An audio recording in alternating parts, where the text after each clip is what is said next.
popular topic in the world of hypertrophy lately has been training a muscle in a shortened and a lengthened position. And frankly, I am here for the conversation. If it has to do with anatomy, I'm in. Today, we talk it out. What does it mean? What can it look like in training? And how much should you worry about it? Also, this is a very inconclusive topic, but if you like to bounce ideas and concepts around, then you'll enjoy this video. I'm Annie Miller, and I help you learn as you train and enjoy your lifts again without having to figure it out for yourself. And I help coaches build sustainable and data-backed online health and fitness businesses without selling your soul to vanity metrics. Preparing for videos like this always reminds me just how little we definitively know about muscle mass and how the human body adapts to different stimuli, especially in trained individuals. But I will do my best to make sense of shortened versus lengthened positions and practical application to you and your clients' training. I'll share 2 articles that looked at range of motion, which isn't exactly what we're talking about today, but their findings are helpful in this discussion nonetheless, at least in my opinion. At this time, we lack significant data, or any that I could find, on the specifics of training exercises where the max tension happens at the peak concentric contraction versus the peak eccentric contraction. That's what I'm really interested in. Concentric being the shortened contraction and eccentric being the lengthened contraction. What we do know from data is that experiencing a big stretch in the working muscle is superior for hypertrophy when compared to not training in that stretched position. But actual exercise selection based on experiencing that max tension in, like I said, the shortened or the lengthened position is a very niche and new topic. So let's dive in. A muscle experiences different degrees of tension or demand during a given movement. As far as peak eccentric or concentric tension goes, some exercises don't fit as concretely into these categories, and that's okay. It's not something to lose sleep over, but why might it matter? And what does it mean for your training? Again, that's what I'm going after today. Remember that muscle growth is the topic that we are talking about. Fiber recruitment is the name of the game with hypertrophy. So stressing a muscle with high tension in a shortened and a lengthened position, in theory, gives you the highest potential for the most fibers to be recruited if you are working at a challenging enough load. Study number 1, these are always linked below as well as on my blog for reference. It's resistance training recommendations to maximize muscle hypertrophy in athletic population. Brad Schoenfeld is the go-to guy for practical application to weight training, in my opinion, and he is included in this article, so I'm gonna read it for you. So underneath the exercise selection portion of the article, it states hypertrophy-oriented resistance training programs should include a variety of exercises that work muscles in different planes and angles of pull to ensure complete stimulation of the musculature. And then it goes on to say, programming should employ a combination of multi and single joint exercises to maximize the whole muscle development. Where applicable, focus on employing exercise that work the muscle at long lengths. It's that last part for me. Where applicable, focus on employing exercises that work muscles at long lengths. That's it. That's the takeaway from the data. We're gonna move on to the second study, which is titled, Which Ranges of Motion Lead to Rome? So this analysis took over 2,500 pieces of literature to start with, and after screening, got all the way down to only 11 studies with significant findings that also met their criteria, which is a tiny review. If you want to go to the method section, you can read about the criteria that they used that got them down to that 11 studies. It covers things like population, outcomes, intervention, and more. The methods section states the following. Experimental approach to the problem. The current systematic review was performed according to the guidelines set forth by PRISMA and PRISMA in exercise, rehabilitation, sport medicine, and sport science. The research questions were defined by population, intervention, comparator, outcomes, and study design model following the PRISMA guidelines as follows. So that is what you can go and read.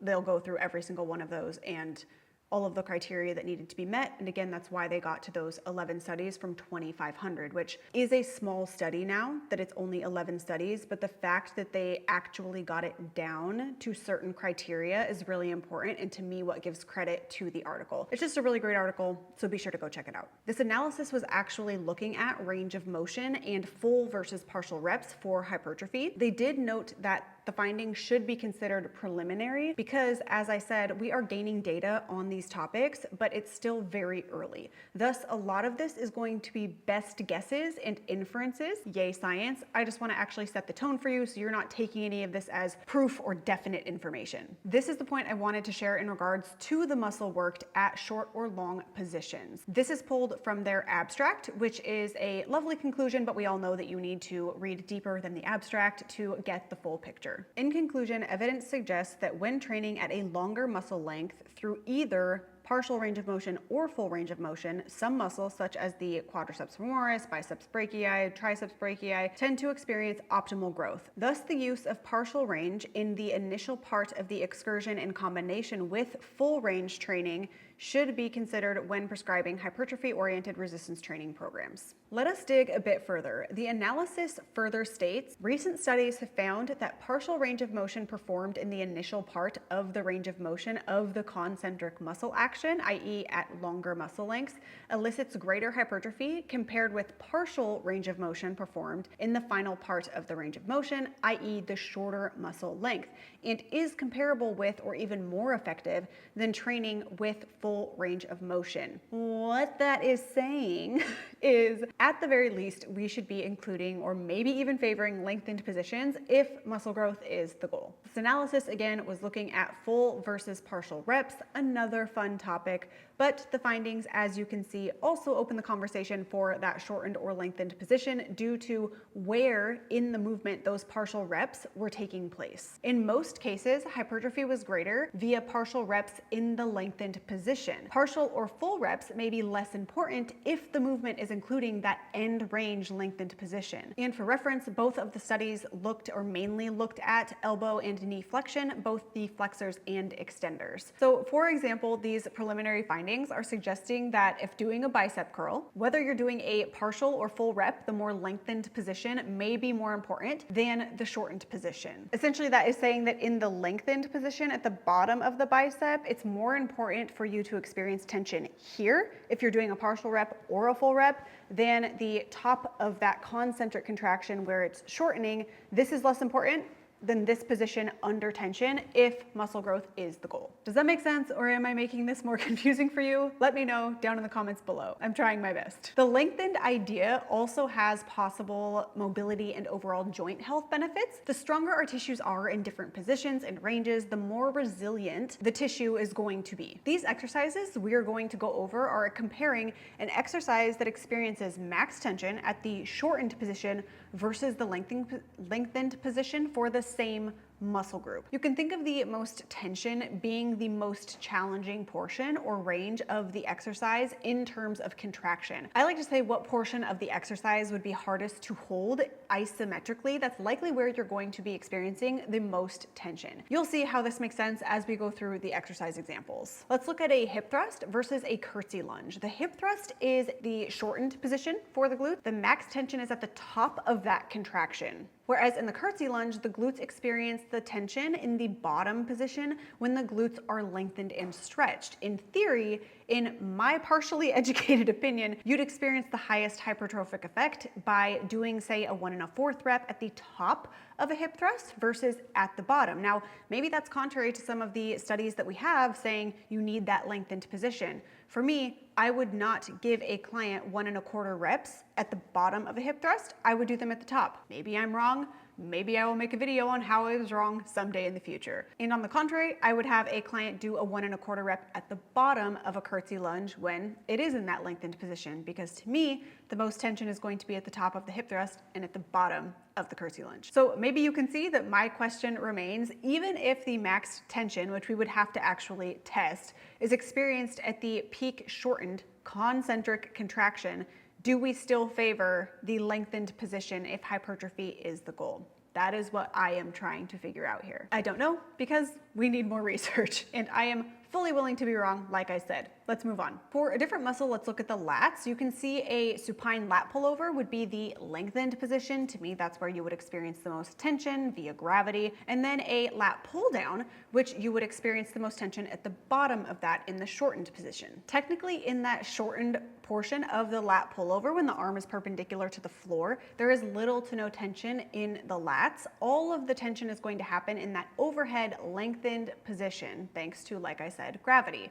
Compare that to the lat pull down, where the peak concentric contraction is where you're going to have the highest tension. Though remember, getting that stretch in the lengthened position is going to be vitally important in your lat pull down for hypertrophy as well. This is all very gray. I am personally still sifting through these ideas, even looking at exercises like the hamstring curl and the RDL. The hamstring curl makes me question my own hypothesis about the hip thrust and where the most effective 1 1/4 rep would be. The prone hamstring curl is anchored at the hips, and the hamstring contraction is working to flex the knee. You might think max tension happens in the concentric shortened position, but is that true, or is it in the lengthened position as you start the movement? I'm not sure and haven't even looked into the intricacies of positioning, or maybe even comparing a prone hamstring curl to a standing leg curl. That would be very interesting to me. But I digress. For now, I am sticking with the idea that even if max tension happens in the concentric portion, the current data suggests that it's most important that the muscle be stressed at the lengthened position. Needless to say, I am excited for more research to come out comparing peak concentric versus eccentric contractions and their effect on hypertrophy, so that I can give you and myself a clearer answer on this. Let's look at some application in a workout. I am currently playing with pairing peak shortened positions and peak lengthened positions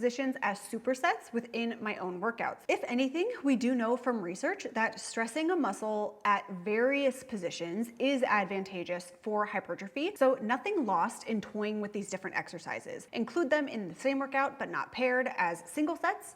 See how that feels. Or do them like I was trying as supersets. At the end of the day, should you worry about this? No, absolutely not. It's a fun thing to think about and play with within your training, but it's not making or breaking most people's workouts or results. Play with this concept if you're curious and building muscle is a goal of yours. Let it be if you're unconcerned and making the gains you desire. I doubt that I made this any more clear for you, but if you are also interested in this topic, let me know your thoughts down in the comments below, and be sure to subscribe because I drop a new video every Tuesday. Though our goal is educated gains here, I don't know that we gained anything today.